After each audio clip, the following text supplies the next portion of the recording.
আসসালামু আলাইকুম কাছের মানুষরা সবাই কেমন আছেন? আলহামদুলিল্লাহ আমরা অনেক ভালো আছি। আজকে ফারাজ আর আমি কোথায় যাচ্ছি সবকিছু আপনাদের সাথে শেয়ার করব। ফারাজের দাদু অসুস্থ ছিল অনেক দিন যাবতই, এখন আবার চেকআপের জন্য আসছে। তো আমি আর ফারাজ সেইখানেই যাচ্ছি। তো ফারাজ তো কোনো জায়গায় গেলেই মোটামুটি সে শান্তভাবে যায় না, আমার হাত ধরেছিল কিছু সময়, এখন সে তার মতো হাঁটাহাঁটি করতেছে। আর এইখানে অ্যাম্বুলেন্স নিয়ে ওর দাদিকে আসবে, আমি এখানে দাঁড়াই আছি আর সে এখানে বসে আছে, বলতেছে কি মা আমার পাটা খুব ব্যথা হয়ে গেছে। সে মাত্র ঘুম থেকে উঠছে আর উঠা অবস্থায় তারে আমি নিয়ে আসছি, শুধু জামা কাপড়টা পরাইছি আর একটুখানি পানি খাইছে, সে কিচ্ছু খায়ও নাই। এখন ওর বাবা ওর দাদুকে ডাক্তার দেখাচ্ছে আর এইদিকে সে আমার সাথে খেলা করতেছে, একবার এইদিকে লুকায় ওইদিকে লুকায়, তারে তো আমি খুঁজেই পাই না।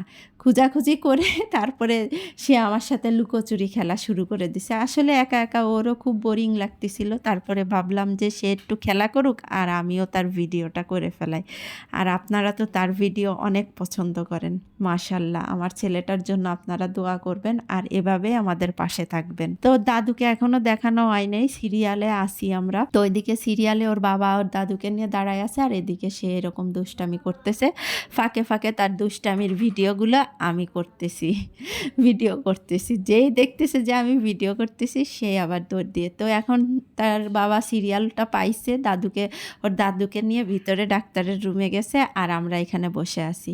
সে জুতা পরে গেছিল, পা ঘেমে গেছে, আমারে বলতেছে মামুনি জুতাটা একটু খুলে দাও। আর আসলে অপেক্ষার সময়গুলো কিন্তু খুবই কষ্টদায়ক, অপেক্ষা করতে করতে মানে ঘড়ির কাঁটা আর শেষ হয় না, মনে হয় যে কত সময় ধরে বসে আছি, সময় শেষই হয় না, শেষই হয় না। আর বাচ্চা মানুষ তো আরও বোরিং হয়ে যায় এইসব জায়গায় থাকলে। ওরা বাসায় যেরকম থাকতে পারে বা বাইরে ঘুরতে নিয়ে গেলে হসপিটাল বা কোনো এরকম জায়গায় কিন্তু ওরা সেভাবে থাকতে চায় না। তো আমি ওর সাথে একটু সময় কাটাচ্ছি, আবার ফাঁকে ফাঁকে আমাদের ভিডিও করতেছি। আর ভিডিও দেখলে তো তার অঙ্গভঙ্গি চেঞ্জ হয়ে যায়, এক এক সময় এক এক রকম করে, আপনাদের মজা দেওয়ার চেষ্টা করে, দুষ্টামি করে। তো ডাক্তার দেখানো শেষ হয়ে গেছে, তো আমাদের কাজ পরিপূর্ণ হয় নাই, এক্সরেটা আমরা করতে পারি নাই, আবার শনিবারে এসে করাইতে হবে। তো তারে একটু খাওয়া দাওয়া করাই নিয়ে আমরা এখন বাসার দিকে রওনা দেবো। তাও দুপুর 2টা হয়ে গেছে, বাসায় যাইতে যাইতে সে কিন্তু কিচ্ছু খায়নি, এখন যা একটা ভেজিটেবল রোল খাচ্ছে। এই অবস্থায় সারাদিন চললো আমাদের আজকের দিনটা।